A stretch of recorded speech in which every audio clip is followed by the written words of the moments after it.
Go punda e pacho ka BCLB ochungo lendo moramora motudore gi go punda ute fwambo duto ma pacho ka kuom thuolo mandalo 30 chik makoro chako tiyo kawuono.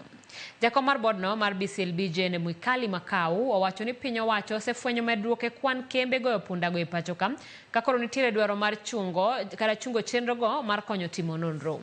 Chikno ochungo lendo moramora machwalo chenro mag goyo punda e wang' jowi kod nyakalondo kanyakla kod lendo mabende itime mbui mag oganda, oboke kod milome ma igoyo e otese matindo. Mamoko gin ote machuo kod lendo ma ichwalo gi oganda man kod uma e mbui e wi tuke mag goyo punda.